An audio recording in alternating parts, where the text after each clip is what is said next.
Welcome back to ConspiraNap. Before we dive into tonight's investigation, I want to check in with you. How was your day? What time is it where you are right now? Are you settling in for the night somewhere in North America? Or perhaps it's already morning where you listen from across the ocean?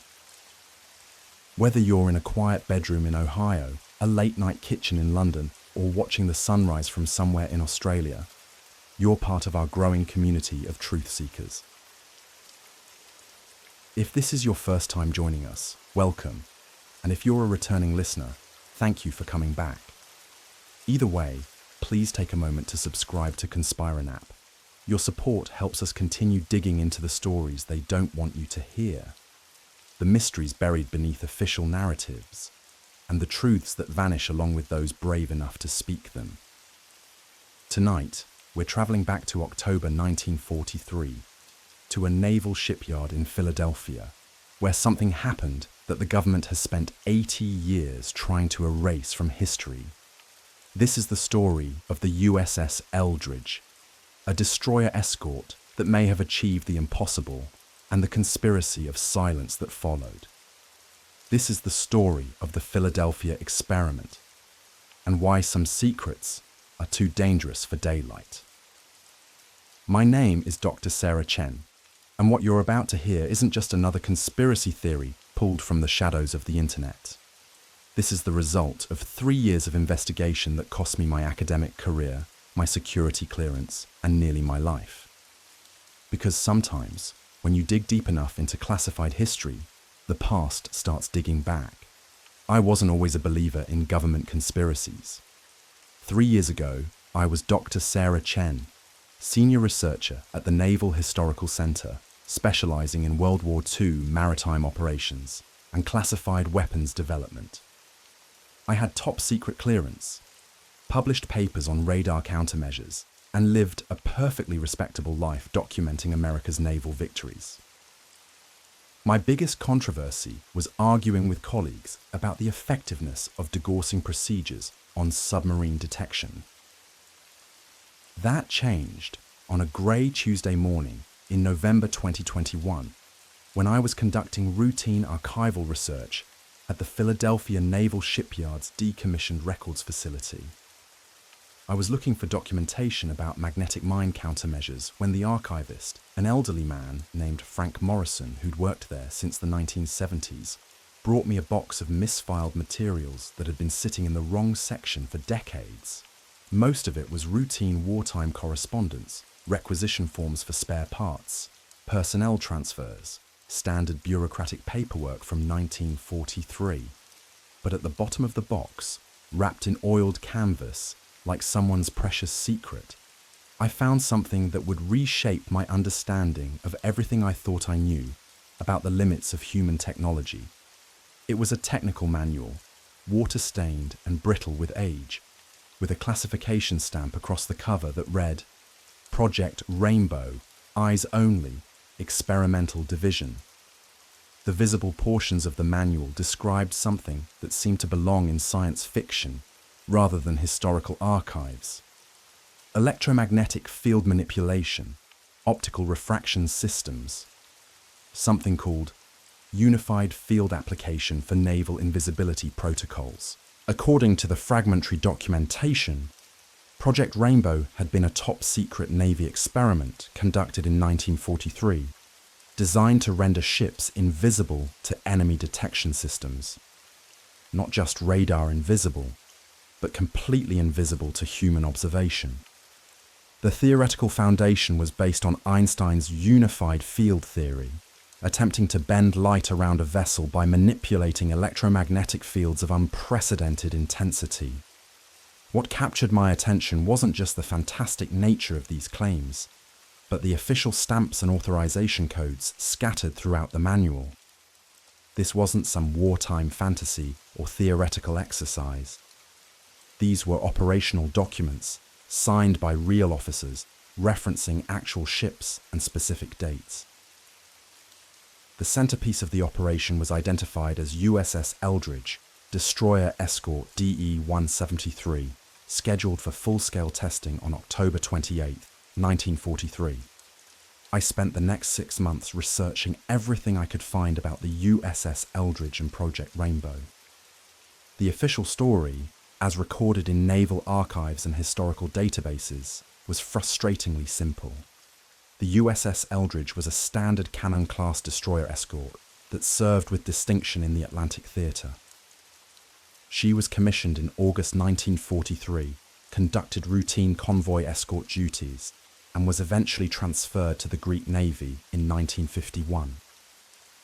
No mention of experimental technology, no reference to invisibility tests, no record of anything unusual happening in October 1943, but the more I dug, the more inconsistencies I found.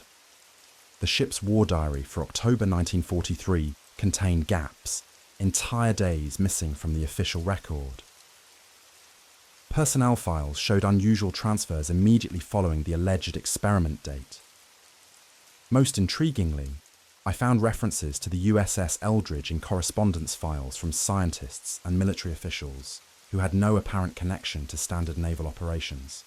Dr. John von Neumann, the brilliant mathematician who worked on the Manhattan Project, had written to Navy officials about temporal displacement effects observed during high-intensity electromagnetic experimentation. Dr. Nikola Tesla, in his final years, had corresponded with naval researchers about the practical applications of unified field manipulation for military purposes. These weren't the letters of men discussing theoretical physics. These were operational consultations about technology that officially didn't exist. The breakthrough came when I discovered that Project Rainbow had been a subsidiary program under something called the Office of Scientific Research and Development, the same organization that coordinated the Manhattan Project. Using my security clearance, I was able to access previously classified OSRD files. What I found there changed everything. Project Rainbow wasn't just about invisibility. According to the classified documentation, the experiment had been designed to test whether electromagnetic field manipulation could achieve multiple objectives simultaneously: radar invisibility, optical camouflage, and something the documents euphemistically called dimensional displacement. The goal was to create a ship that could not only avoid detection, but could literally exist outside normal space-time coordinates. The technical specifications were staggering. The USS Eldridge had been fitted with experimental equipment that generated electromagnetic fields of intensity never before achieved. Massive electrical cables wrapped around the ship's hull. Powerful generators that drew energy from the vessel's entire electrical system. Field projectors positioned at precise mathematical intervals along the deck. The power requirements alone should have been impossible for a ship of the Eldridge's size. But it was the test results that truly shattered my understanding of what the Navy had accomplished. According to the classified reports, the October 28th experiment had succeeded beyond all expectations and failed catastrophically at the same time. At precisely 1700 hours on October 28, 1943, the USS Eldridge had vanished from the Philadelphia Naval Shipyard. Not just from radar, not just from visual observation, but completely disappeared from physical reality. For approximately 17 minutes, the ship had existed in what the reports described as a state of temporal and spatial displacement. When it reappeared, it materialized briefly at the Norfolk Naval Base in Virginia, over 200 miles away, before returning to Philadelphia. The crew, according to the medical reports I found, had suffered effects that defied conventional understanding. Some experienced what doctors described as temporal displacement syndrome, claiming to have lived through hours or days during the 17-minute disappearance. Others reported seeing the ship from impossible perspectives, as if they had been outside the vessel while still aboard. Several crew members were found embedded in the ship's metal structure, their bodies partially fused with steel bulkheads in ways that should have been physically impossible. But the most disturbing aspect of the documentation was what happened to the witnesses. The official reports described a coordinated effort to discredit, relocate, or silence anyone who had observed the experiment. Civilian dock workers who reported seeing the ship disappear were transferred to remote Pacific installations. Naval personnel who discussed the incident were declared mentally unfit for duty and quietly discharged. Scientists who questioned the results found their security clearances revoked and their careers destroyed. The man who would later become known as Carl Allen, the primary source for public Philadelphia experiment stories, wasn't a delusional hoaxer, as history portrayed him. According to the files I discovered, Carlos Miguel Allende had been a merchant seaman aboard the SS Andrew Furuseth, positioned in Philadelphia Harbor specifically to observe and document the rainbow test from a safe distance. His later letters to ufologist Morris Jessup weren't the fantasies of an unstable mind. They were the desperate attempts of a man trying to reveal a truth that powerful forces wanted buried. Even more disturbing was the fate of Morris Jessup himself. The documents revealed that Jessup's death in 1959 hadn't been suicide, as officially recorded. The Navy had discovered that Jessup was close to publishing a comprehensive exposé of the Philadelphia experiment, complete with technical documentation and witness testimony. 3 days before his scheduled meeting with other researchers, Jessup was found dead in his car, supposedly from carbon monoxide poisoning. The files I accessed contained a memo dated 1 day after Jessup's death. Rainbow information vector neutralized. Recommend continued monitoring of associate contacts. As I compiled this research, a pattern began to emerge.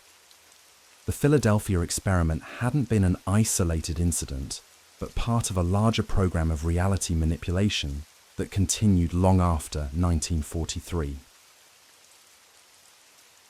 The technology developed during Project Rainbow had been refined, improved, and deployed in ways that challenged everything we think we know about the limitations of physics and government capability. I found references to similar experiments conducted throughout the Cold War. Project Montauk, allegedly conducted at an abandoned military base on Long Island, where time travel and mind control research continued the work begun in Philadelphia. The Dulce Papers, describing underground facilities where reality itself could be manipulated through advanced electromagnetic technology. The Phoenix Project, suggesting that the Philadelphia experiment had never truly ended, but had evolved into something far more ambitious and terrifying.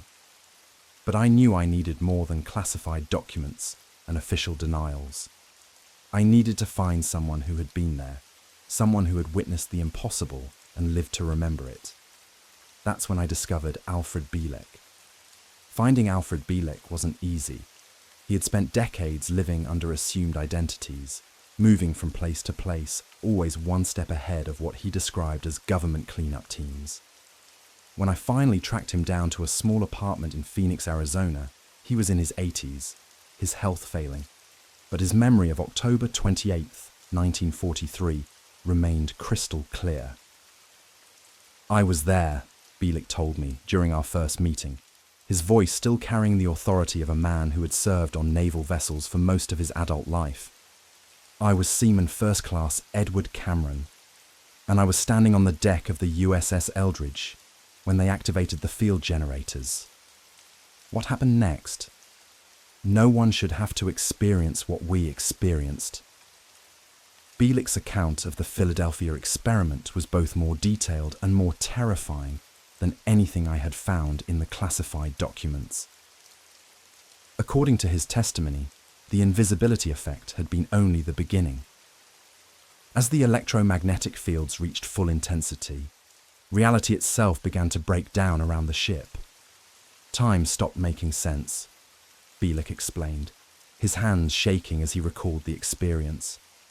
I could see my watch, and the second hand was moving, but I was also experiencing hours of something else. We weren't just invisible, we were somewhere else entirely. Some other version of reality where the laws of physics worked differently. The crew, Bielek said, had found themselves existing in multiple states simultaneously. They could see the ship from outside while still being aboard. They experienced the 17-minute disappearance as days or weeks of subjective time. Some crew members encountered versions of themselves from different time periods, leading to psychological trauma that the Navy's doctors were completely unprepared to treat. The worst part, Bielik continued, was coming back. When the field collapsed and we returned to normal space-time, some of the crew didn't return completely. Parts of them were still elsewhere. That's why you had men embedded in the ship's structure. Their bodies had materialized in the same space as the metal. Others had their minds scattered across multiple timelines. They remembered things that hadn't happened yet, or that had happened in slightly different versions of reality. But Bielik's most disturbing revelation was about the true purpose of the Philadelphia experiment. According to his account, invisibility had never been the primary goal. The Navy had been testing whether they could use electromagnetic field manipulation to access what the documents called alternative probability streams, parallel versions of reality where World War II might have different outcomes. They wanted to scout ahead, Bielik said quietly, to see versions of the future where the Axis powers won, or where different technologies existed, or where key historical events had unfolded differently. The invisibility was just a side effect of punching holes in the fabric of space-time itself. The implications were staggering. If Bielik was telling the truth, then the United States military had achieved not just invisibility, but actual time travel and parallel dimension access in 1943. The technological advantage this would have provided in winning World War II was incalculable, but the human cost, as evidenced by what happened to the Eldridge's crew, had been deemed too high for continued experimentation, or so I thought. 3 weeks after my interview with Alfred Bielik, he was found dead in his apartment, officially from natural causes related to his advanced age. But when I visited the scene, something felt wrong. His apartment had been searched, thoroughly and professionally. Documents were missing. His computer hard drive had been wiped. Most tellingly, a neighbor reported seeing men in dark suits removing boxes from Bielik's apartment hours before his body was discovered. That night, I received a phone call that changed everything. The voice was electronically distorted, impossible to identify, but the message was clear. Dr. Chen, you're investigating things that are still classified for reasons that go beyond national security. The Philadelphia experiment didn't end in 1943. It evolved. And if you continue asking questions, you'll discover why some experiments should never see the light of day. Despite the warning, or perhaps because of it, I couldn't let the investigation go. I had come too far, learned too much, to simply walk away. But I knew I needed to be more careful. If the Philadelphia experiment represented technology that was still operational, still classified, then I was dealing with forces that had both the capability and motivation to silence inconvenient researchers. I began working through intermediaries, using encrypted communication and anonymous sources. What I discovered over the next 6 months painted a picture of reality manipulation that made the original Philadelphia experiment seem like a simple magic trick. The technology developed during Project Rainbow hadn't been abandoned after the USS Eldridge incident. It had been refined, perfected, and weaponized. According to sources within the intelligence community, electromagnetic field manipulation was now being used for purposes that challenged every assumption about the nature of reality itself. Weather modification programs that could generate hurricanes, tornadoes, and earthquake-like effects through targeted electromagnetic pulses. Mind control systems that could influence human behavior by manipulating the electromagnetic fields generated by the human brain. Most disturbing of all, temporal manipulation technology that allowed limited time travel for intelligence gathering and historical intervention. One source, a former researcher at what he described as a black site facility in Nevada, provided documentation suggesting that major historical events of the past 80 years had been influenced or directly caused by technology derived from the Philadelphia experiment. The Kennedy assassination, the Challenger disaster, the collapse of the Soviet Union, all allegedly orchestrated using reality manipulation technology that made conventional espionage and warfare obsolete. They can change the past, the source told me during our encrypted video call, his face obscured by digital masking. Not dramatically, not enough to create paradoxes, but small changes that cascade into major historical shifts. A conversation that never happens, a decision that gets made differently, a person who dies or survives based on microsecond timing adjustments. The Philadelphia experiment opened a door that some people walked through and never came back. But the most chilling revelation came from documents dated within the past 5 years. According to these files, the reality manipulation technology had been turned inward, used against the American population itself. Mass psychological experiments conducted through electromagnetic field manipulation. Weather modification used to influence agricultural production and economic conditions. Even electoral outcomes allegedly influenced through technology that could subtly alter human decision-making processes. The classified program responsible for these operations was codenamed Project Looking Glass, a direct descendant of the original Philadelphia experiment. According to the documentation I obtained, Looking Glass had been operational since the 1960s, growing more sophisticated and more invasive with each passing decade. By 2020, the program had achieved capabilities that effectively allowed a small group of individuals to manipulate reality itself for political and economic purposes. I realized that I was no longer investigating a historical curiosity from World War II. I was documenting an ongoing conspiracy that reached into the highest levels of government and corporate power. The Philadelphia experiment hadn't been a single incident, but the first step in a program of reality control that now shaped human civilization in ways most people couldn't imagine. That's when my own life began to unravel. It started small. My security clearance was suspended pending a routine review that never seemed to conclude. My research proposals were rejected for increasingly vague reasons. Colleagues who had worked with me for years began avoiding my calls.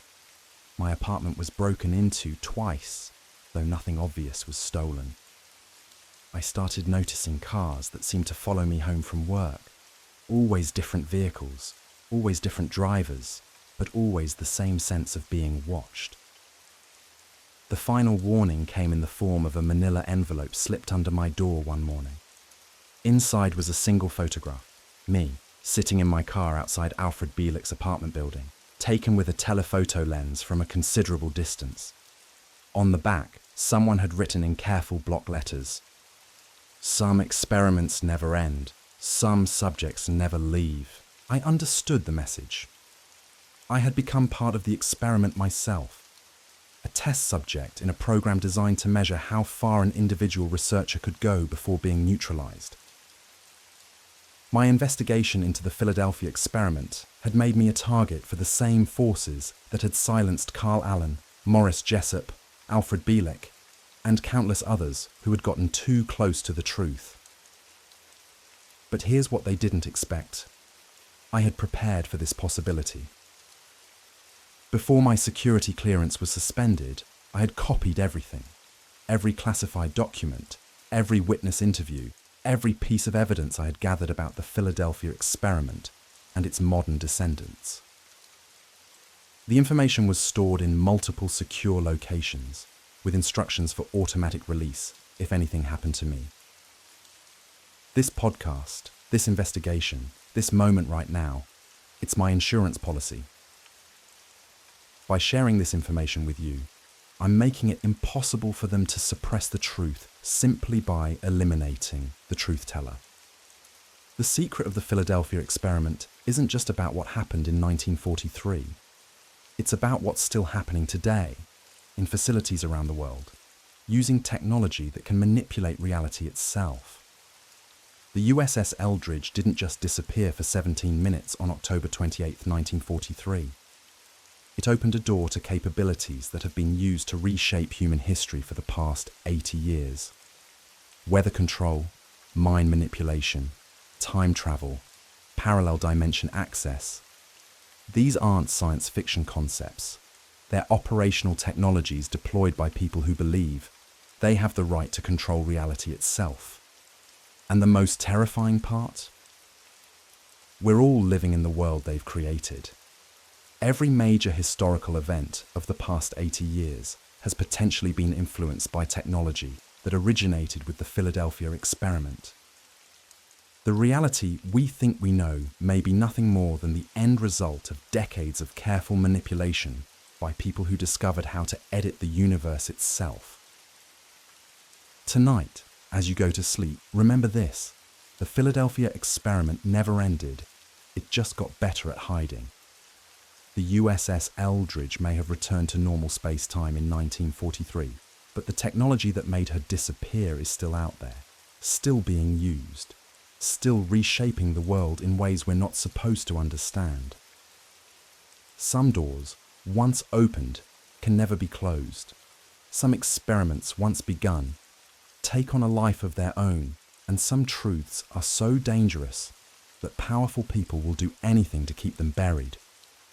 But the truth has a way of surviving, even when the truth-tellers don't. The Philadelphia experiment happened. The technology was real. And somewhere, in facilities hidden from public view, that same technology is still being used to manipulate the very fabric of reality itself. The question isn't whether the USS Eldridge disappeared on October 28, 1943. The question is, what else has disappeared since then? What else has been changed? And in a world where reality itself can be manipulated, how do we know what's real anymore? Sleep well. But remember, in a universe where the Philadelphia experiment was possible, nothing is quite what it seems. And somewhere in the darkness between sleeping and waking, between what was and what might have been, the USS Eldridge is still sailing through dimensions we were never meant to explore. The experiment continues, the truth endures, and the watchers are always watching. End recording. But the Philadelphia experiment story gets stranger when you look at who was actually telling it. See, the whole thing didn't come from some leaked military document or whistleblower testimony. It came from one man, a drifter named Carl Allen, who also went by Carlos Allende. And Carl Allen had what you might call a complicated relationship with the truth. Picture this. It's 1956. A respected astronomer named Morris Jessup has just published a book called The Case for the UFO. Nothing too crazy, just suggesting that maybe these flying saucer reports deserve scientific investigation. Then one day, Jessup gets a letter, handwritten, rambling, filled with bizarre claims about Navy experiments and invisible ships. The letter is signed Carlos Allende. Now, Jessup could have just thrown this letter away. Probably should have. But something about it intrigued him. Maybe it was the specific technical details Allen included. Maybe it was the way Allen claimed to have witnessed this impossible event from the deck of another ship. Or maybe Jessup was just curious enough to want to know more. Whatever the reason, Jessup wrote back. And that decision would eventually destroy his life. Because Carl Allen wasn't done. Over the next few months, he sent Jessup more letters, each one more detailed than the last. He described how the USS Eldridge had been surrounded by a strange green fog, how the ship had simply vanished from the Philadelphia Naval Yard, only to reappear moments later at Norfolk Naval Base, 200 miles away, how the crew had been found in various states of madness and physical distortion when the ship returned. But here's where it gets really weird. Allen claimed he'd seen all this from the deck of the SS Andrew Forsyth, a merchant vessel that supposedly happened to be in the right place at the right time. He even provided specific details, names, dates, technical specifications, the kind of details that made his story sound almost believable. Almost. See, when investigators later tried to verify Allen's claims, they hit wall after wall. The SS Andrew Furuseth's logs showed no record of being anywhere near Philadelphia during the alleged experiment. The crew members Allen claimed as witnesses either couldn't be found or had no memory of any such event. Even Allen's own service record was suspicious. But the most telling detail about Carl Allen came from his own family. When reporters tracked down his relatives in Pennsylvania years later, they painted a very different picture of the man who'd launched one of America's most enduring conspiracy theories. His family described Allen as someone with a fantastic mind, but also as a master leg puller, a drifter who loved spinning elaborate tales and watching people believe them. Think about that for a moment. The entire Philadelphia experiment legend, with all its scientific impossibilities and government cover-up implications, appears to have originated from a man whose own family described him as a compulsive storyteller. But Allen's letters to Jessup were just the beginning, because somehow those letters found their way to the Office of Naval Research. Not through official channels, mind you. Someone anonymously mailed the ONR a copy of Jessup's UFO book. But this wasn't just any copy. Someone had filled the margins with handwritten annotations, detailed comments that seemed to be written by 3 different people, all discussing the Philadelphia experiment as if it were established fact. The annotations were bizarre. They referenced the experiment using technical terms and insider knowledge that seemed far beyond what a hoaxer should know. They discussed the physics of invisibility, the psychological effects on the crew, even the specific equipment allegedly used. It was as if 3 Navy insiders were having a conversation in the margins of Jessup's book, confirming every detail of Allen's impossible story. The ONR was intrigued enough to have a small number of copies of this annotated book printed. They called it the Varro edition, after the company that did the printing. Officially, they claimed it was just a curiosity. Unofficially, some researchers believe the Navy was taking the Philadelphia experiment claims seriously enough to investigate. But here's the thing about those mysterious annotations. Years later, handwriting analysis suggested they were all written by the same person.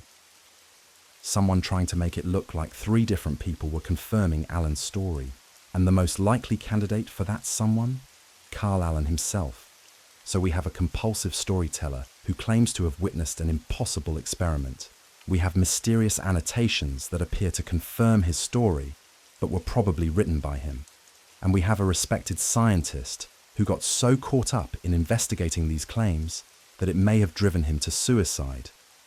Because that's what happened to Morris Jessup.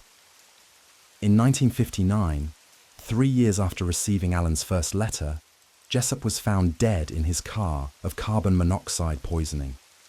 Officially ruled a suicide, but the circumstances were strange enough that conspiracy theorists have questioned that ruling ever since.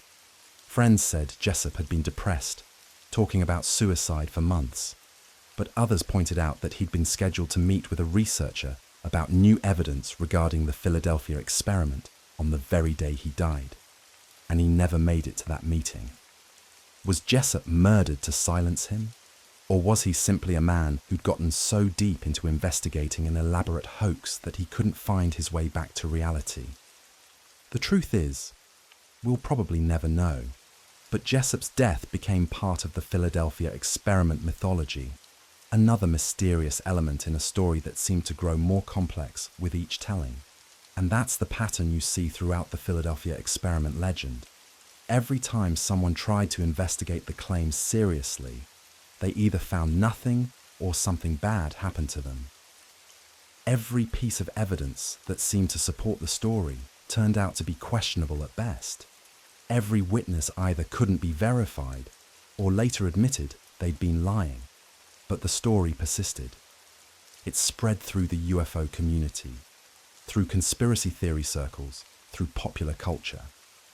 By the 1970s, the Philadelphia experiment had become one of America's most famous unsolved mysteries, right up there with Roswell and the Kennedy assassination. The question is why?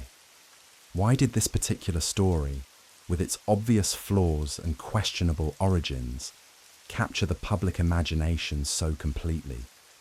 Maybe it's because the Philadelphia experiment represents something deeper than just a military cover-up. Maybe it speaks to our fundamental fears about technology, about government secrecy, about the price of scientific progress. Or maybe it's simpler than that. Maybe we just want to believe that somewhere, in some classified laboratory, scientists have unlocked secrets that could change everything we think we know about reality itself. But wanting to believe something doesn't make it true. And as we'll see, when you strip away the mythology and look at the actual evidence, the Philadelphia experiment tells us more about human psychology than it does about Navy technology. The real question isn't whether the USS Eldridge vanished in 1943. The real question is why we're still talking about it 80 years later. The Philadelphia experiment represents one of the most enduring and controversial conspiracy theories of World War II, centered around claims that the US Navy successfully rendered a warship invisible and teleported it from Philadelphia to Norfolk, Virginia in 1943. While official records deny such events, the story has persisted for decades, fueled by witness testimonies, mysterious disappearances, and questions about classified military research. The legend began with Carl M. Allen, also known as Carlos Miguel Allende, who in 1956 wrote letters to astronomer Morris K. Jessup, claiming to have witnessed an extraordinary naval experiment. According to Allen, he was serving aboard the merchant vessel SS Andrew Furuseth when he observed the destroyer escort USS Eldridge become invisible and teleport between Philadelphia and Norfolk. Allen's detailed accounts described not just the technological achievement, but horrific consequences for the ship's crew. Some allegedly became embedded in the ship's metal structure. Others caught fire spontaneously, and many suffered severe psychological trauma. The theoretical foundation Allen described drew from Einstein's unified field theory, suggesting the military had somehow weaponized electromagnetic principles to bend light around the ship.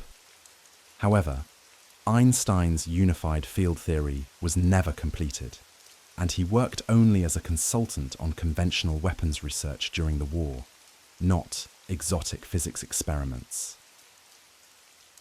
The story gained tragic credibility when Morris Jessup, the astronomer who received Allen's letters, died under mysterious circumstances in 1959, found dead in his car from apparent carbon monoxide poisoning. Jessup's death was ruled suicide, though conspiracy theorists have long questioned this conclusion. Friends reported Jessup had been investigating the Philadelphia experiment claims and was scheduled to present his findings before his death.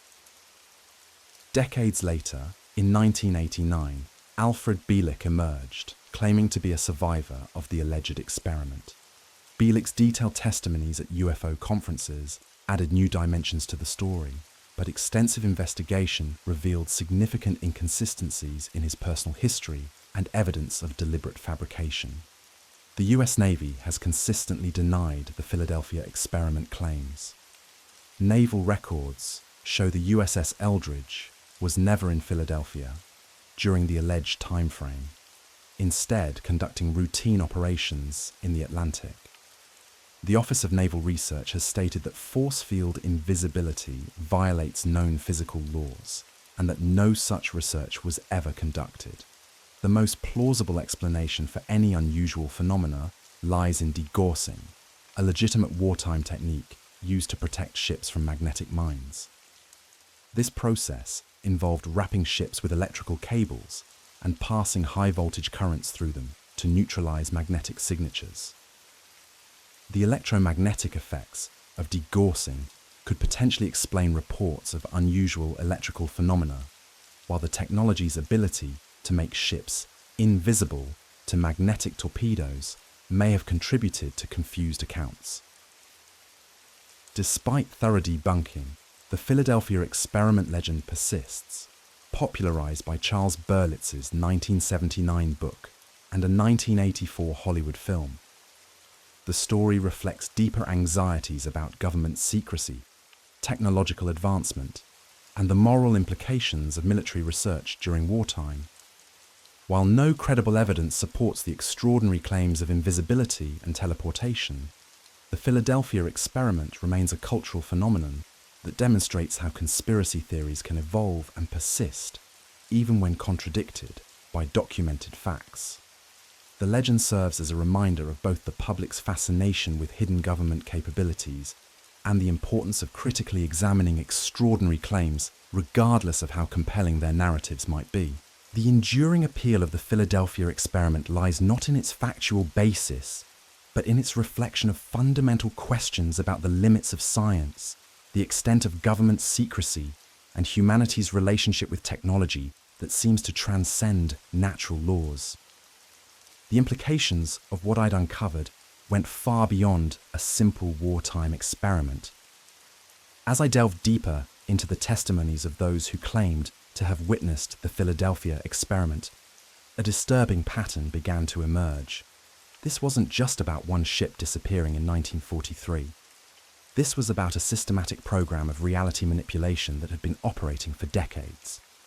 I found myself drawn back to Carl Allen's letters, but this time I was looking for what wasn't being said. Between the lines of his rambling correspondence lay hints of something much larger.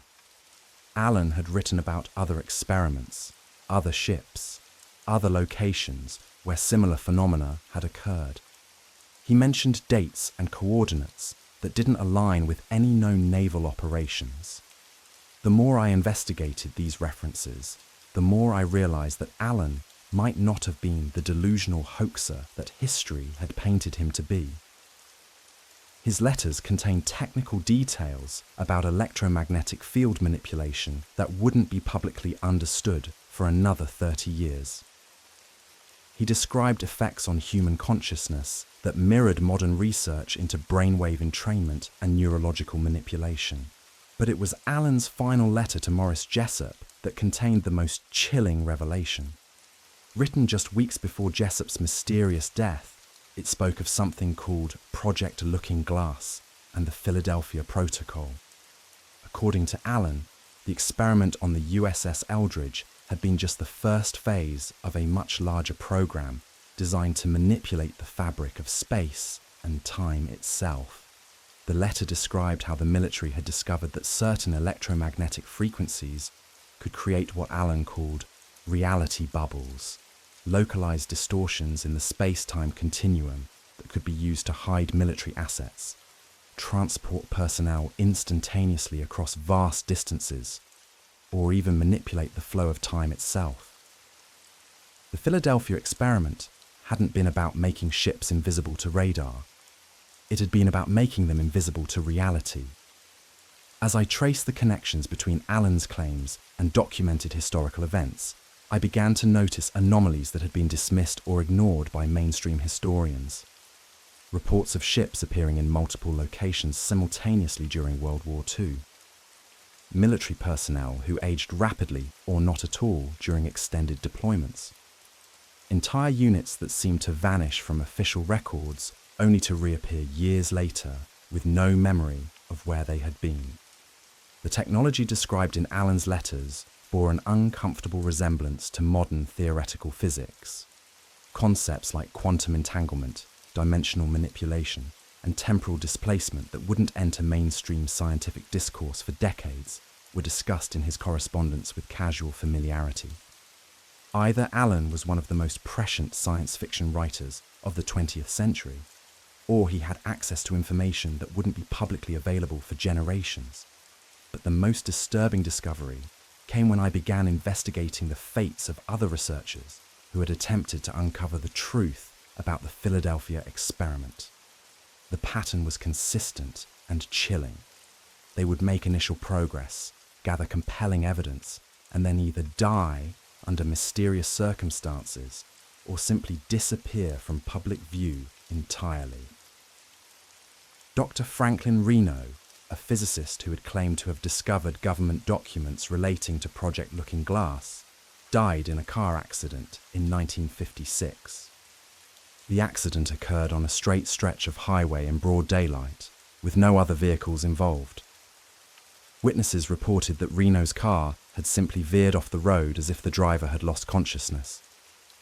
James Forrestal, the former Secretary of Defense, who had allegedly been present during the original Philadelphia experiment, fell to his death from the 16th floor of Bethesda Naval Hospital in 1949. Official reports claimed suicide, but family members insisted he had been in good spirits and looking forward to his recovery. Forrestal had been working on a memoir that would have detailed his knowledge of classified military projects. The pattern extended beyond individual researchers to entire institutions. The Office of Naval Research, which had initially investigated Allen's claims, suddenly shifted its position in the late 1950s, moving from cautious interest to outright dismissal.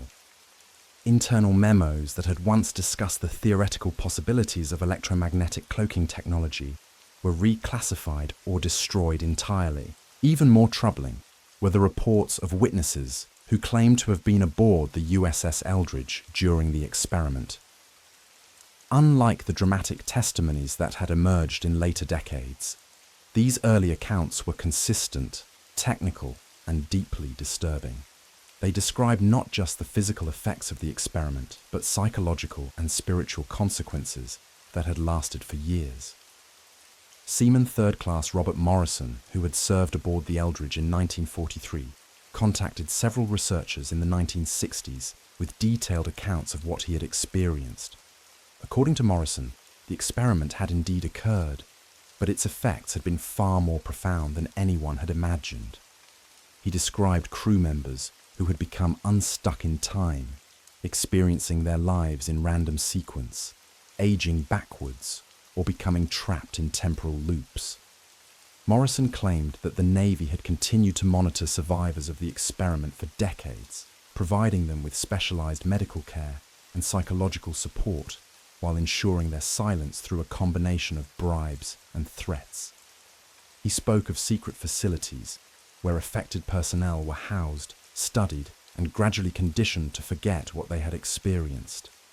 His testimony was corroborated by medical records that I managed to obtain through Freedom of Information Act requests. The records showed that several crew members of the USS Eldridge had been admitted to naval hospitals in the months following October 1943, suffering from a variety of unusual symptoms, including premature aging, memory loss, and what doctors described as temporal displacement syndrome. The medical files described treatments that wouldn't be developed for another 20 years, including electromagnetic therapy, consciousness restructuring, and something called timeline stabilization procedures. The fact that such advanced treatments were being used in the 1940s suggested that the military had access to technology and knowledge far beyond what was publicly available. But perhaps the most significant discovery came when I found evidence that the Philadelphia experiment hadn't ended in 1943. Documents from the 1950s and 1960s described ongoing research into what was now being called Project Montauk, an extension of the original Philadelphia research that had moved from simple invisibility cloaking to full-scale reality manipulation. According to these documents, researchers had learned to create stable portals through space and time, allowing for instantaneous travel between distant locations and even between different time periods. The implications were staggering. If the technology worked as described, it would fundamentally alter our understanding of physics, history, and the nature of reality itself. The documents suggested that the military had been using this technology for decades, conducting secret operations that spanned both time and space. Historical events that had seemed random or inexplicable might actually have been the result of temporal manipulation. The outcome of battles, the rise and fall of governments, even the course of scientific discovery might have been influenced by operators working from outside the normal flow of time. As I compiled this evidence, I began to understand why so many researchers had died or disappeared while investigating the Philadelphia experiment. They hadn't just stumbled onto a military secret. They had discovered evidence of a technology that could rewrite history itself. In the hands of those who possessed it, such power would be beyond anything imaginable. The Philadelphia experiment wasn't just about making a ship invisible. It was about making reality itself malleable, subject to manipulation by those who understood the underlying principles. And if the evidence I had gathered was accurate, that manipulation had been ongoing for over 80 years, shaping the world we live in according to an agenda that remained hidden from public view. The question that haunted me as I continued my investigation was simple but terrifying. In a world where time and space could be manipulated at will, how could we ever know what was real and what was artificially constructed? How many of the events we believed to be historical fact were actually the result of temporal engineering? And most importantly, who were the operators behind this technology, and what did they ultimately hope to achieve? The answers to these questions would prove to be more disturbing than anything I had yet discovered, leading me into a labyrinth of deception and manipulation that stretched from the naval yards of Philadelphia in 1943 to the highest levels of power in the modern world. The Philadelphia experiment hadn't been an isolated incident. It had been the opening move in a game that was still being played, with stakes that included the very nature of human reality itself. The sky above is no longer natural. The network traffic that crossed Novachen's monitoring station at 3:17 a.m. should have been impossible. Military-grade encryption routing through a satellite that had been officially decommissioned 3 years ago, carrying data packets that suggested someone was playing with forces far beyond conventional warfare. But Nova had seen impossible things before. She'd spent years in the digital underground, tracking anomalies that powerful people preferred to keep buried. What made this transmission different was its timing, arriving just days after atmospheric disturbances had been reported across 17 different countries. "Lynx, you need to see this," she called across the converted warehouse that served as their operation center. The space looked like a digital graveyard, servers humming in stacks, screens casting blue light across walls covered in network diagrams and satellite tracking charts. Lynx Rodriguez slid his chair over, steam rising from his fourth cup of coffee. At 32, his face carried the weight of someone who'd seen government machinery from the inside before becoming a ghost in their own system. "What's the signature?" "Something calling itself Project Bluebeam Phase 4 Implementation," Nova replied, her fingers dancing across multiple keyboards as decryption algorithms chewed through layers of obfuscation. But look at the timestamp. This was transmitted while those atmospheric anomalies were happening over Madrid. 3 days earlier, thousands of witnesses had reported seeing a massive, luminous cross appear in the sky above the Spanish capital. The image had hung motionless for exactly 23 minutes before slowly fading away, leaving behind only testimony and footage that mainstream media had quickly dismissed as an elaborate hoax or natural phenomenon. But Nova's monitoring systems had detected something else during those 23 minutes. Electromagnetic signatures that didn't match any known meteorological activity, frequency patterns that seemed designed for specific psychological effects, energy readings that suggested technology far more sophisticated than weather modification. The file materialized on her screen as the decryption completed. Technical specifications for something called atmospheric projection arrays, psychological impact assessments for mass population exposure to artificial spiritual phenomena, implementation timelines that spoke of a coordinated global operation. "This isn't about weather control," Nova breathed, scrolling through documents that detailed ionospheric heating technology capable of creating massive holographic displays visible from hundreds of miles away. They're planning to project religious experiences directly into the sky. The scope of what she was reading defied comprehension. Project Bluebeam wasn't just about creating artificial atmospheric phenomena. It was about systematically undermining existing religious institutions while preparing populations for the emergence of a unified global spiritual authority. The technology could project the image of any deity, any religious figure, any symbol into the sky above any location on Earth. Phase 1 involved archaeological displacement, carefully orchestrated discoveries that would challenge traditional religious narratives, ancient artifacts placed in strategic locations, astronomical events timed to coincide with religious celebrations, expert opinions purchased and disseminated through academic channels to create a sense of spiritual crisis. Phase 2 was the luminous messiahs component, massive holographic projections customized for different cultural contexts. The images could appear as Jesus Christ to Christian populations, Buddha to Buddhist communities, various prophets and divine figures to other groups. The psychological impact would be unprecedented, potentially reshaping human consciousness and religious belief in ways that had never been possible before. Phase 3 involved electromagnetic frequency manipulation, extremely low-frequency waves transmitted simultaneously with the visual displays to directly affect brainwave patterns and emotional states. The combination of visual and electromagnetic stimulation could induce profound religious experiences that would be indistinguishable from genuine spiritual encounters.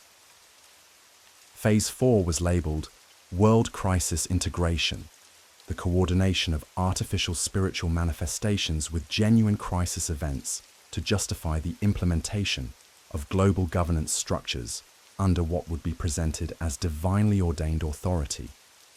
They're not trying to destroy religion, Nova realized, as she studied organizational charts showing connections between government agencies, military contractors, and private corporations. They're trying to centralize it, make people lose faith in their local institutions so they'll be more receptive to a unified spiritual authority that just happens to align with their political goals. The technical documentation was staggering in its sophistication. Ionospheric heating arrays positioned around the globe could generate projections of unprecedented scale and resolution. The energy requirements were massive, but the infrastructure was already in place, disguised as radio astronomy installations and atmospheric research facilities. Most disturbing were the psychological profiles and test results. The project had been conducting field trials for years, measuring how different populations responded to various types of atmospheric displays. The Madrid event hadn't been an isolated incident. It had been one test in a series of experiments designed to calibrate the technology for maximum psychological impact. Nova found deployment schedules suggesting that major demonstrations were planned for early 2024, involving large-scale projections over major metropolitan areas during periods of social or political instability. The artificial religious experiences would be used to redirect public attention and provide justification for policy changes that might otherwise face resistance. The implications were staggering. If the technology worked as described, those who controlled it would have the power to create artificial religious movements, manipulate spiritual beliefs on a global scale, and use the resulting psychological impact to reshape human civilization according to their vision. But as Nova compiled the evidence, preparing to expose what might be the greatest deception in human history, her monitoring systems detected something that made her blood run cold. The same network signatures that had delivered the Bluebeam files were now targeting her location.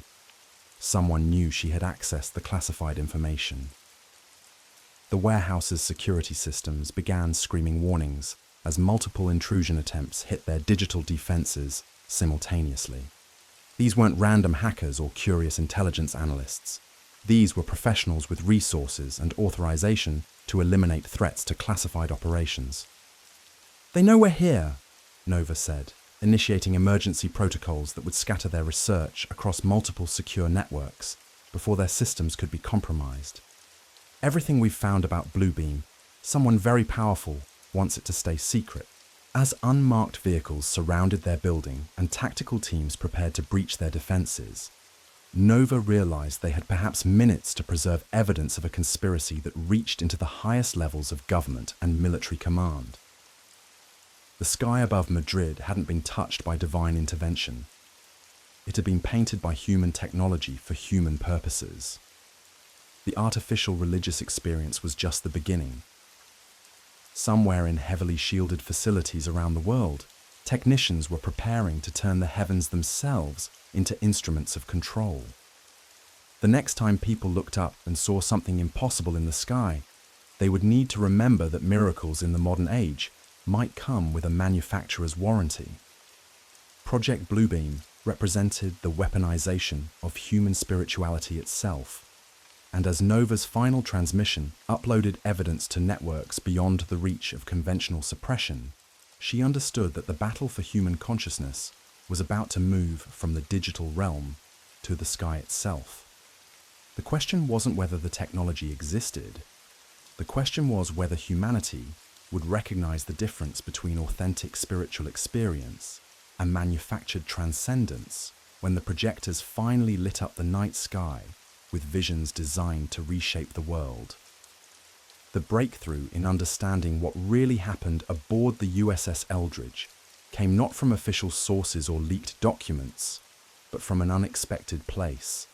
In 1989, nearly 50 years after the alleged experiment, a man named Alfred Bielek stepped forward at a MUFON conference with claims that would either vindicate or completely discredit the Philadelphia experiment story. Bielek didn't just claim to have witnessed the event. He claimed to have been there, aboard the ship, when reality itself bent around them like heated metal. For many people, Alfred Bielek virtually fell from the sky in 1989 when he outed himself as a survivor of the Philadelphia experiment. Little was known about what Bielek had been doing in the decades before. His emergence as a supposed eyewitness gave new life to the Philadelphia experiment legend at a time when interest might have been waning. Standing before an audience of UFO researchers and conspiracy theorists, Bielek delivered testimony that was both compelling and deeply disturbing. As announced, my name is Alfred Bielek. I am a survivor of the Philadelphia experiment. I am going to ask before really starting, out of the people who are here, how many of you really know what the Philadelphia experiment, so-called, was really all about? His voice carried the weight of someone who had carried a terrible secret for decades. At that time, which he liked to call the pre-Bielek era, not many people were aware of that secret US Navy experiment, which was conducted in 1943. Bielek's story was extraordinary in its detail.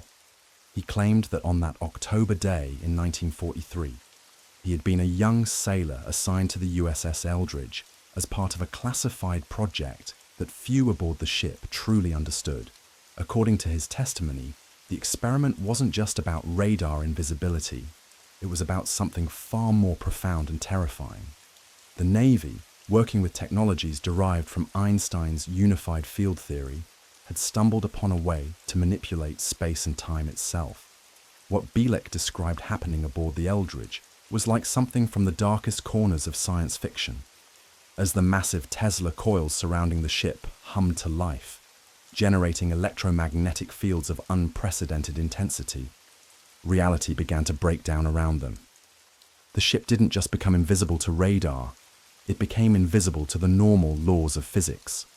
Bielek claimed he watched in horror as the vessel began to phase in and out of existence, caught between dimensions in a way that human minds were never meant to experience. The crew, according to Bielek, suffered effects that went far beyond what any official report would ever acknowledge. Men became embedded in the ship's metal structure. Their molecular composition somehow merged with steel and aluminum in ways that defied understanding.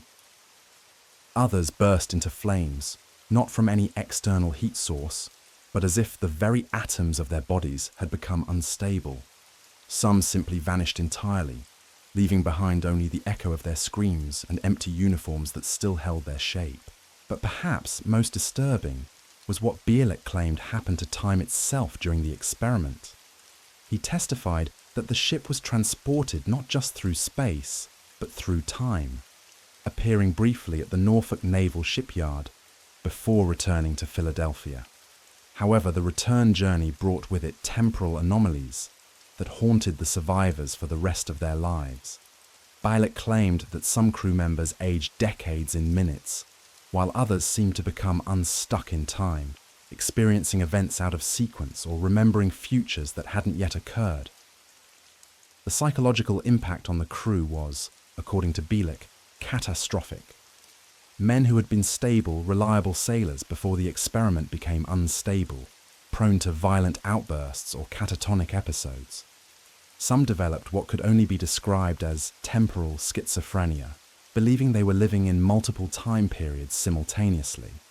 The Navy, faced with crew members who were living proof of an experiment gone horribly wrong, had no choice but to implement extreme measures to contain the situation.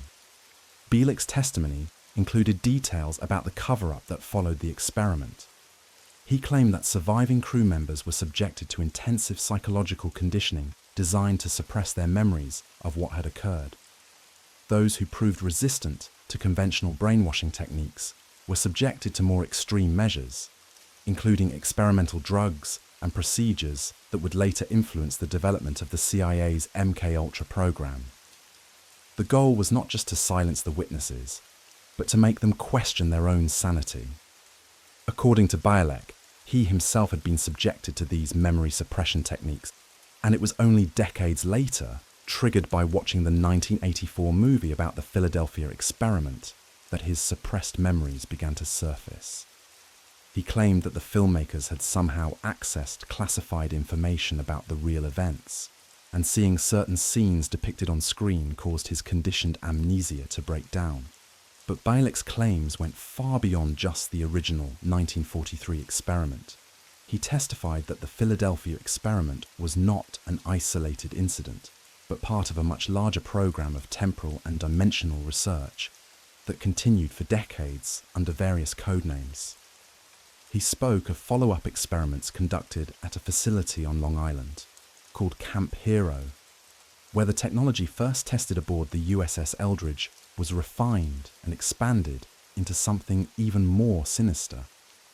These later experiments, according to Bielek, involved not just the manipulation of electromagnetic fields, but the deliberate creation of rifts in space-time that could be used for surveillance, communication, and even travel between different dimensions and time periods.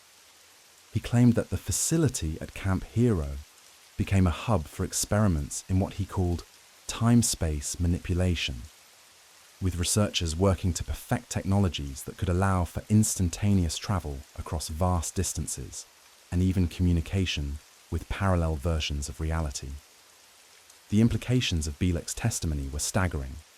If true, it meant that the US government had possessed technologies since the 1940s that were far beyond anything publicly acknowledged even today. It suggested a level of scientific advancement that had been deliberately hidden from the public, developed in secret facilities and tested on unwilling subjects who were then silenced through intimidation, memory manipulation, or worse. However, extensive investigation into Alfred Bielek's claims revealed significant problems with his story. Researchers who dug into his background found inconsistencies and evidence of deliberate fabrication that undermined his credibility. Almost everything about his personal history, they discovered, stemmed from his own interviews and was a mixture of historical facts, biographical data taken from other persons, and what appeared to be pure fantasy. The facts published by investigators clearly demonstrated that Bielek, as well as his companions Preston Nichols and Duncan Cameron, had willfully crafted what many considered to be one of the biggest hoaxes to spread from the internet. Research showed that many details of Bielek's personal history were borrowed from other individuals, or were entirely fictional.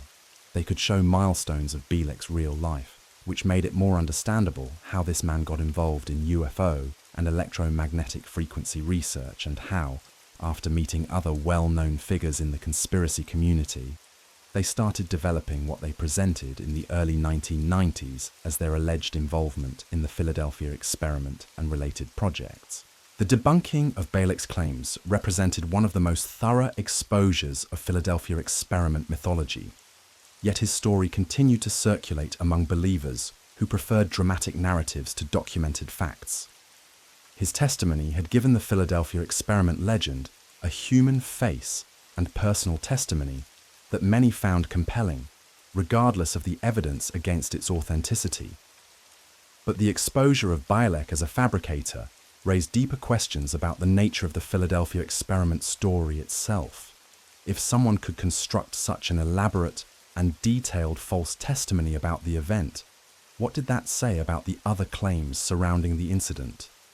Were the original stories told by Carl Allen equally fabricated? Had the entire Philadelphia experiment narrative been built on a foundation of deliberate deception? The answer to these questions would require looking beyond the testimonies of alleged witnesses and examining the hard evidence. What physical proof existed that something extraordinary had happened aboard the USS Eldridge in 1943? What did the official records really show about the ship's movements and activities during that crucial time period? And perhaps most importantly, what scientific explanation could account for the phenomena described in the Philadelphia experiment stories, if any such explanation existed at all? The search for these answers would lead investigators not to exotic theories about time travel and dimensional rifts, but to a much more mundane, yet equally fascinating reality about naval warfare, electromagnetic technology, and the power of human imagination to transform ordinary events into extraordinary legends.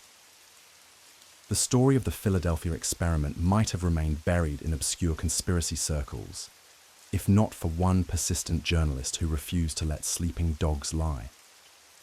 By the early 1970s, most people who remembered Morris Jessup's work had moved on. Carl Allen had disappeared into obscurity. The few researchers who'd taken an interest in the claims had been thoroughly discredited by the scientific establishment. But sometimes, just sometimes, the truth has a way of clawing its way back to the surface.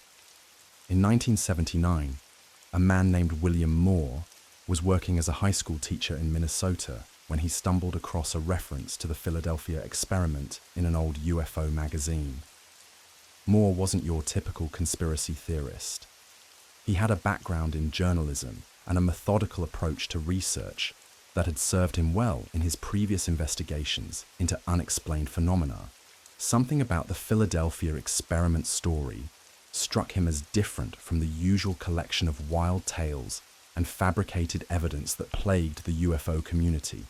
Moore began his investigation the way any good researcher would, by tracking down the original sources. This led him, inevitably, to the letters that Carl Allen had sent to Morris Jessup more than 2 decades earlier. But Moore didn't stop there. He began searching for Allen himself, a task that proved more difficult than he'd anticipated. Allen had apparently made a career out of disappearing, leaving behind only fragments of his story scattered across multiple identities and false names. When Moore finally located Allen in 1980, he found a man who seemed genuinely surprised that anyone was still interested in his old claims about the Philadelphia experiment.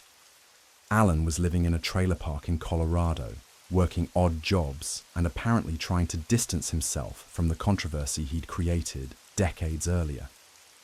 The man Moore met bore little resemblance to the confident correspondent who had written those detailed letters to Jessup. During their first meeting, Allen seemed evasive, almost reluctant to discuss the Philadelphia experiment at all.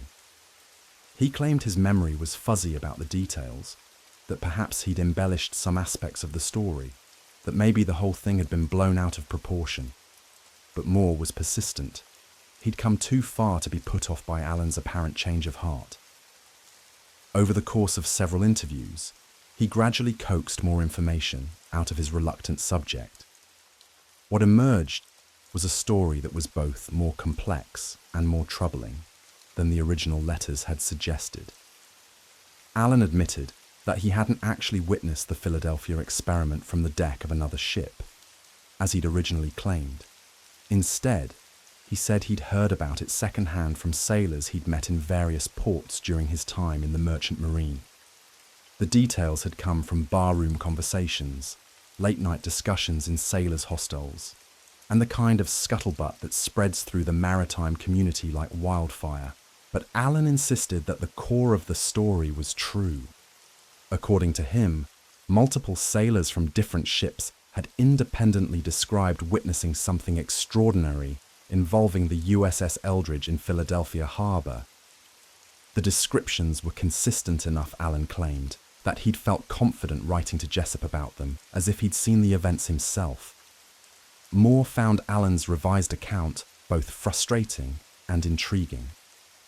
On one hand, it undermined the credibility of the original story by revealing that the primary witness hadn't actually witnessed anything firsthand. On the other hand, it suggested that rumors about the Philadelphia experiment had been circulating among Navy personnel for years, which might indicate that something unusual had indeed occurred. Determined to get to the bottom of the mystery, Moore began tracking down other sailors who might have served on ships in the Philadelphia area during 1943. This proved to be an enormous undertaking. Naval records from World War II were classified, incomplete, or had been destroyed. Many of the men who might have had relevant information were dead, and those who were still alive were often reluctant to discuss their wartime experiences with a civilian researcher. But Moore was nothing if not persistent. He placed advertisements in veterans' magazines, contacted Navy reunion organizations, and followed up on every lead, no matter how tenuous. Gradually, he began to assemble a picture of what naval operations in the Philadelphia area had actually looked like during the summer and fall of 1943. What he discovered was both enlightening and disappointing. There had indeed been extensive naval research and development work taking place in Philadelphia during the war years. The Philadelphia Naval Shipyard was one of the most important facilities on the East Coast, responsible not only for building new ships, but also for testing and implementing new technologies that might give the Allies an advantage over the Axis powers. One area of particular focus had been degaussing, the process of neutralizing a ship's magnetic signature to protect it from magnetic mines and torpedoes. This involved wrapping ships in large electrical cables and running powerful currents through them, creating electromagnetic fields that could indeed produce unusual visual effects under certain atmospheric conditions. Sailors working on degaussing projects had reported seeing strange glows around their ships, particularly at night when the electrical discharges were most visible. Moore realized that degaussing could account for many of the visual phenomena that witnesses had attributed to the Philadelphia experiment. The electromagnetic fields generated by degaussing equipment could create an eerie glow around a ship, particularly in foggy or humid conditions. The powerful electrical currents involved could interfere with radio communications and navigation equipment, and the secrecy surrounding degaussing research, which was classified throughout the war, could explain why sailors weren't supposed to discuss what they'd seen. But degaussing, no matter how dramatic its visual effects, couldn't account for claims that the USS Eldridge had disappeared entirely or teleported from Philadelphia to Norfolk. Moore began to suspect that the Philadelphia experiment story might be a case of what researchers call elaborative confabulation, where real events become distorted and exaggerated through repeated retelling until they bear little resemblance to what actually occurred. The breakthrough in Moore's research came when he managed to track down Edward Dudgeon, a former Navy electrician who had worked on degaussing projects in Philadelphia during 1943. Dudgeon was initially reluctant to speak with Moore, explaining that much of his wartime work had been classified and that he'd been instructed never to discuss it with unauthorized personnel. But when Moore explained that he was trying to verify claims about ships becoming invisible, Dudgeon laughed and agreed to share what he knew. According to Dudgeon, the degaussing work at Philadelphia had indeed produced some spectacular visual effects. Ships wrapped in degaussing cables could appear to glow with an otherworldly light when the electrical systems were activated. The electromagnetic fields generated by the equipment could interfere with optical instruments and even affect the way light bent around the ships, creating distortions that might make them appear to flicker or partially disappear, especially when viewed from a distance. Dudgeon also confirmed that the USS Eldridge had been in Philadelphia during the time period in question, undergoing degaussing treatments along with dozens of other vessels. The work was highly classified, and sailors were strictly forbidden from discussing it with anyone, including their families and friends. Violations of security protocols were taken seriously, with punishments ranging from court-martial to lengthy prison sentences. But Dudgeon was adamant that no ship had ever actually become invisible, let alone teleported from one location to another. The effects he'd witnessed, while certainly dramatic and unusual, had clear scientific explanations. The secrecy surrounding the project had been necessary to prevent German intelligence from learning about Allied countermeasures to magnetic weapons, not to cover up exotic physics experiments. Moore's investigation into the Philadelphia experiment was yielding results, but they weren't the results he'd hoped for. Instead of uncovering evidence of suppressed scientific breakthroughs, he was finding a more mundane explanation rooted in wartime security measures and the natural human tendency to embellish stories over time. The Philadelphia experiment appeared to be a classic example of how classified military operations could give birth to elaborate conspiracy theories. But Moore wasn't ready to close the book on his investigation just yet. He'd invested too much time and effort to simply accept that the entire story was a fabrication. There were still loose ends that bothered him, details that didn't quite fit the degaussing explanation. And there was something about Carl Allen's demeanor during their interviews that suggested the man was still holding back important information.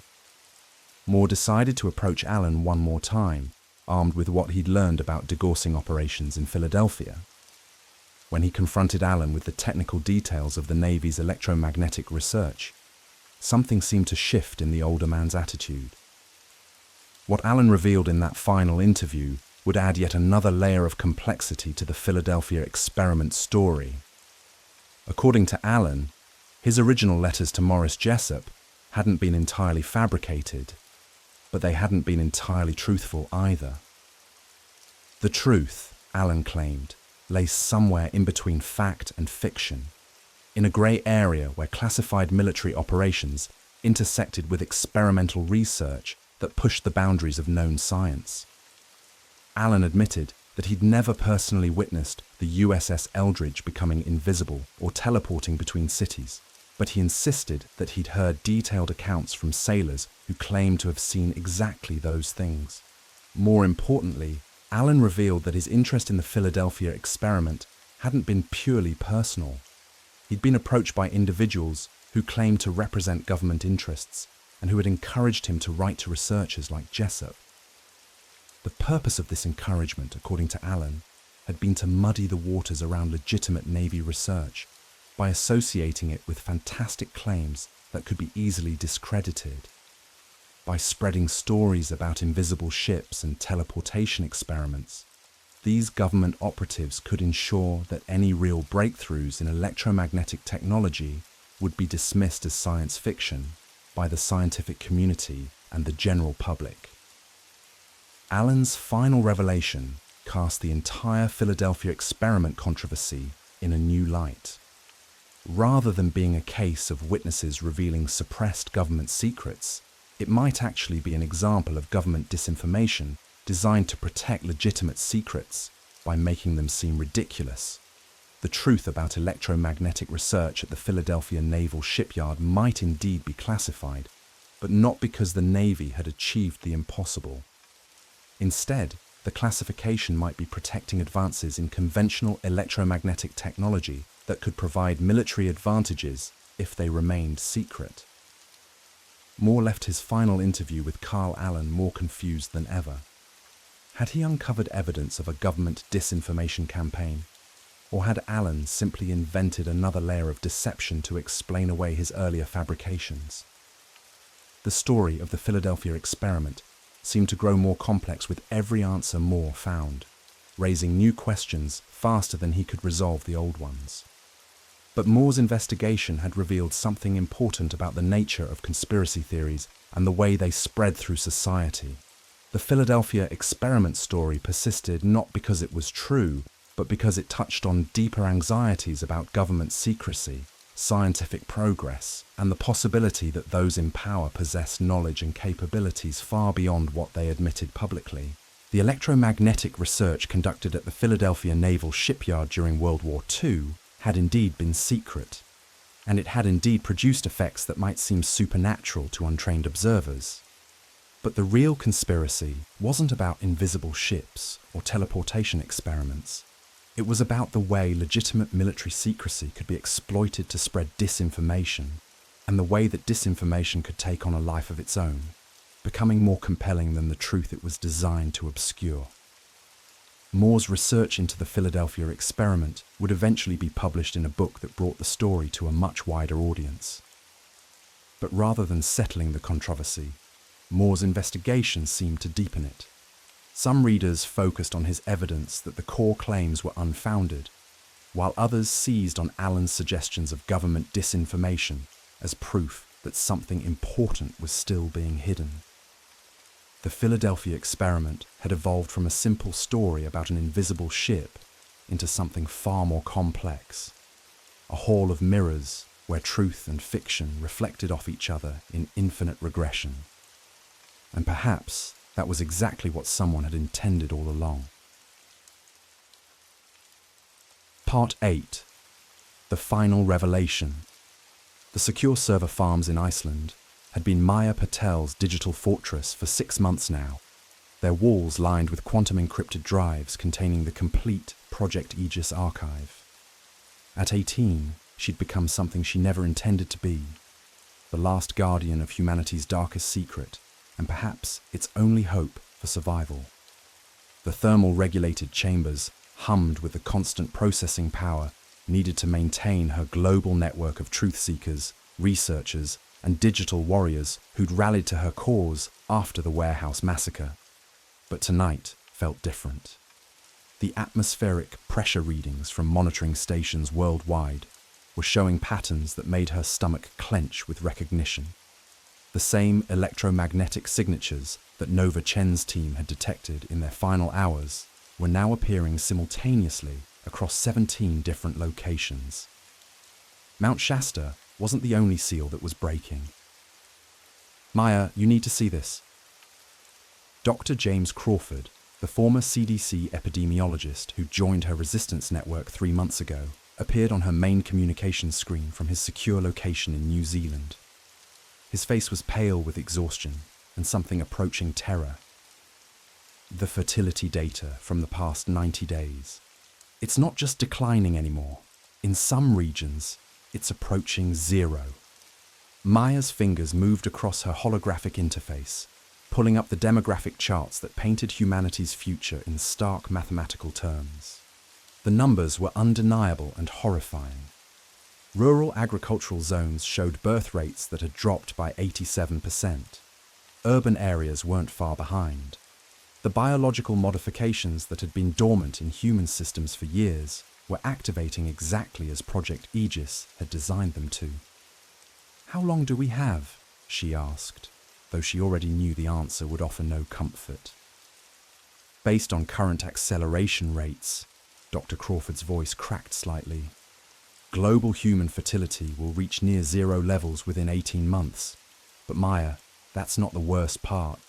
The autoimmune cascade is beginning. The same modifications that are causing sterility are also triggering systematic organ failure in anyone who received the targeted vaccine formulations."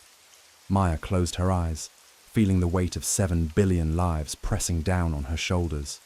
The warehouse team had been right about everything. Project Aegis wasn't just population reduction through declining birth rates. It was systematic extinction disguised as public health policy, and she was watching it happen in real time. Dr. Sarah Martinez's voice joined the conference call from her hidden research facility in northern Canada. Maya, we've confirmed the environmental triggers are being activated. The atmospheric modification systems that were installed under the guise of climate monitoring are now broadcasting the specific electromagnetic frequencies needed to catalyze the biological weapons in human systems. Through her network of ham radio operators and satellite intercepts, Maya had been tracking the activation sequence for weeks. Weather modification installations from Alaska to Antarctica were simultaneously generating precisely calibrated energy pulses designed to interact with the modified genetic material that billions of people now carried in their cells. The technology was elegant in its horror, invisible, untraceable, and unstoppable through conventional means. There's something else, Dr. Martinez continued, her voice barely above a whisper. The deep sites are becoming active, not just Mount Shasta. We're detecting seismic anomalies and electromagnetic disturbances at archaeological locations worldwide. Giza, Stonehenge, Machu Picchu, Easter Island. It's as if something is responding to the mass die-off that's beginning. Maya felt a chill that had nothing to do with the server room's climate control. During her analysis of the complete Project Aegis files, she'd found references to what the architects called the Deep Compact. Fragments of communication suggesting that the population reduction protocol wasn't entirely a human initiative, that there were other parties to the agreement.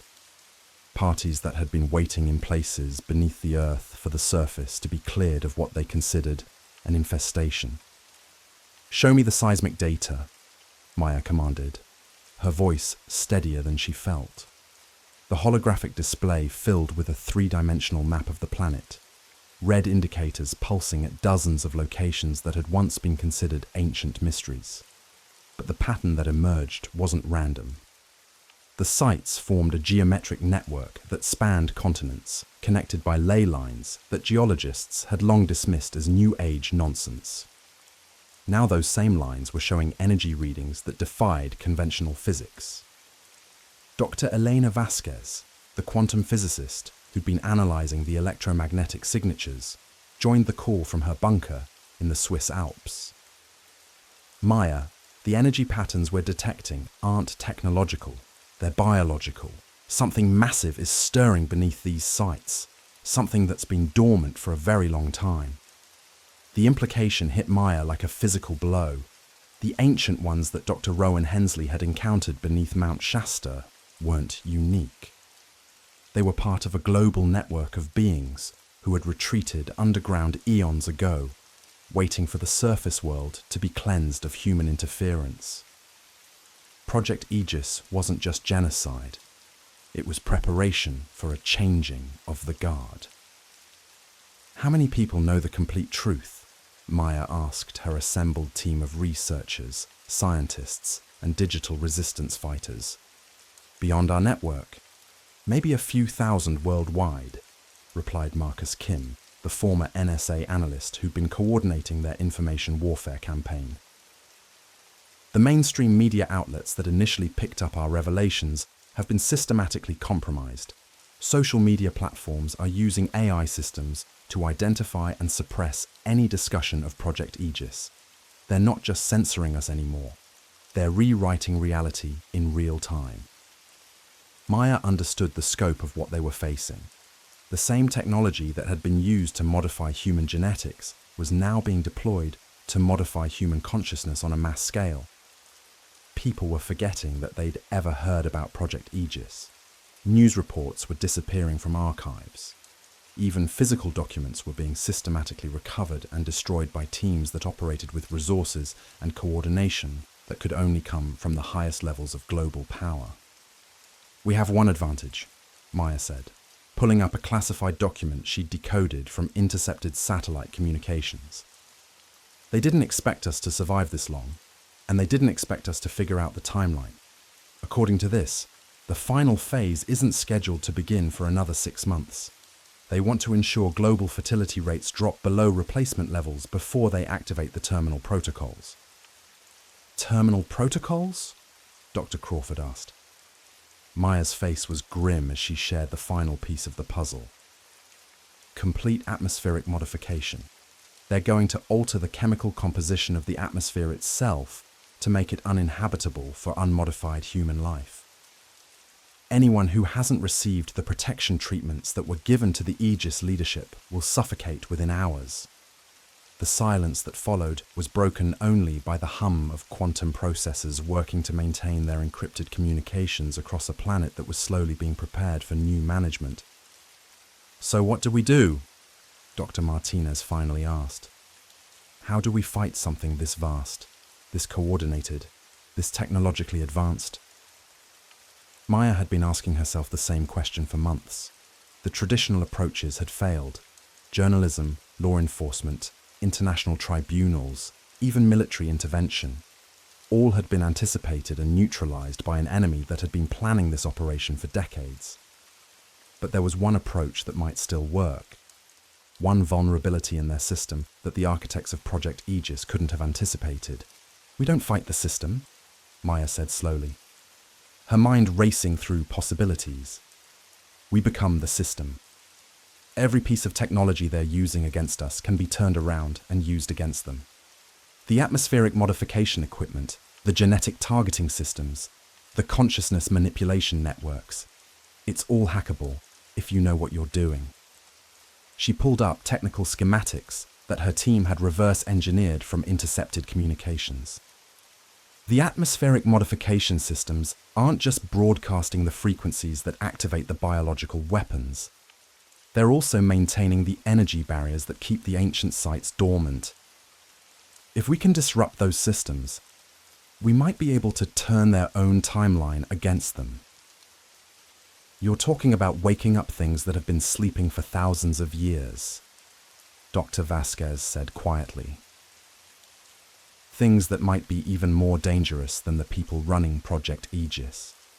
"Maybe," Maya admitted, "but right now, those things are the only force on Earth that the Aegis architects actually fear.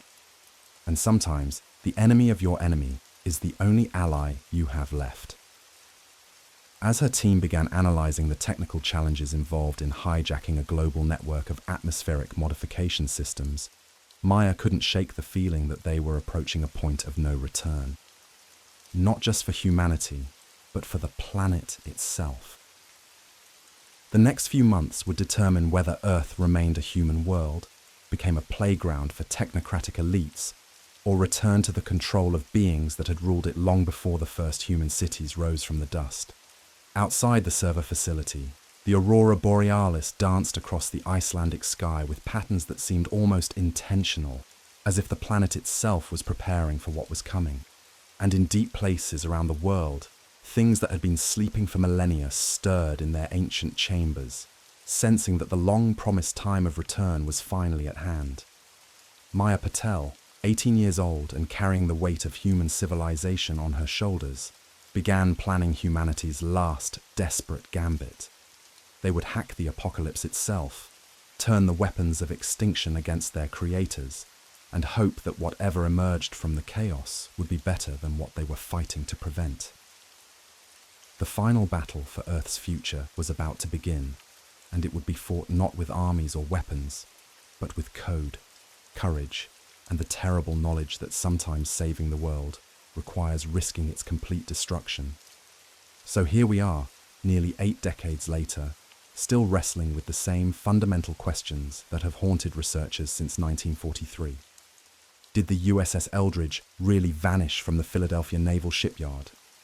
Was the US Navy conducting secret experiments that bent the very fabric of reality? Or have we been chasing shadows and lies for generations? The truth, as it often does, lies somewhere in the murky waters between official denial and wild speculation. What we know for certain is that something happened during World War II that was significant enough to spawn an entire mythology. The Philadelphia experiment has become more than just a conspiracy theory. It's become a lens through which we examine the relationship between government secrecy, scientific advancement, and public trust. Let's consider what we've uncovered throughout this investigation. The official records are clear. The USS Eldridge was never in Philadelphia during October 1943. Naval logs, meticulously maintained and cross-referenced, show the destroyer escort was conducting routine operations in the Atlantic. The Office of Naval Research has categorically denied any involvement in invisibility experiments. The laws of physics, as we understand them, make the alleged achievements impossible. But then we have the testimonies, Carl Allen's detailed letters to Morris Jessup, Alfred Bielek's emotional claims at UFO conferences, the strange circumstances surrounding Jessup's death, the persistent stories from sailors and civilians who swear they witnessed something extraordinary. These accounts, while lacking scientific verification, carry the weight of human experience. They speak to something deeper than mere fabrication. Perhaps the most unsettling aspect of the Philadelphia experiment story isn't whether it happened, but why it continues to resonate so powerfully with so many people. In an age of unprecedented government surveillance and technological advancement, the idea that our military might possess reality-altering capabilities doesn't seem as far-fetched as it did in 1955. Consider the technologies that have emerged from classified military research over the decades. Stealth aircraft that seem to defy radar detection, GPS systems that manipulate our understanding of space and time, computer networks that connect minds across continents. Each of these innovations would have seemed like magic to previous generations. Each represents a fundamental shift in how we interact with reality itself. The degassing explanation, while scientifically sound, only addresses part of the mystery. Yes, the US Navy was conducting electromagnetic experiments during World War II. Yes, these experiments could produce unusual visual effects under certain atmospheric conditions. Yes, the terminology of invisibility was used in military context to describe radar evasion. But does this fully account for the detailed testimonies and persistent folklore that has grown around the Philadelphia experiment? What troubles many researchers is the pattern of suppression that seems to follow anyone who investigates too deeply. Morris Jessup's mysterious death, Carl Allen's psychiatric hospitalization, the removal of Alfred Bielek's claims from serious UFO discourse, the consistent debunking efforts that seem disproportionate to what should be a simple case of mistaken identity and scientific misunderstanding. This pattern suggests that something more significant than a routine degaussing operation occurred in Philadelphia waters during 1943. Whether that something involved actual invisibility, time displacement, or dimensional manipulation remains unclear, but the energy invested in suppressing investigation suggests that classified elements of the story remain hidden from public view. We must also consider the broader context of wartime research. Project Manhattan successfully split the atom. The Office of Strategic Services developed mind control techniques that would later evolve into MK-Ultra. Scientists were pushing the boundaries of known physics in pursuit of military advantage. In such an environment, experiments that seemed impossible to civilian scientists might have been routine for classified military researchers. The electromagnetic warfare capabilities developed during World War II laid the foundation for technologies we're only beginning to understand today. Electronic warfare systems that can disable enemy equipment from a distance. Directed energy weapons that manipulate matter at the molecular level. Quantum communication networks that operate outside conventional space-time limitations. Each of these represents an evolution of the electromagnetic manipulation techniques allegedly used in the Philadelphia experiment. Perhaps the most significant revelation from our investigation isn't whether the USS Eldridge actually vanished, but the recognition that our government has been conducting reality-altering research for decades. The Philadelphia experiment, whether fact or fiction, serves as a gateway to understanding the hidden world of classified science. It forces us to confront the possibility that our reality is far more malleable than we've been led to believe. The testimonies of those claiming to have witnessed or participated in the experiment share common elements that transcend individual fabrication. Descriptions of electromagnetic effects that cause disorientation and memory loss. Reports of temporal displacement where minutes feel like hours or hours feel like minutes. Accounts of physical matter becoming translucent or permeable. These details, consistent across multiple witnesses over several decades, suggest either an elaborate coordinated hoax or genuine exposure to technologies beyond public understanding. Modern physics has begun to catch up with some of the more exotic claims surrounding the Philadelphia experiment. Quantum entanglement demonstrates that particles can be connected across vast distances instantaneously. Metamaterials research has produced substances that can bend light in ways that approach invisibility. Electromagnetic field manipulation has advanced to the point where levitation and matter transportation are no longer purely theoretical concepts. The military applications of such technologies would be revolutionary. A navy capable of rendering its vessels invisible to enemy detection would possess an insurmountable strategic advantage. The ability to transport personnel and equipment instantaneously across vast distances would fundamentally alter the nature of warfare itself. The capacity to manipulate time and space would provide capabilities that approach omnipotence. But with such power comes unprecedented responsibility and risk.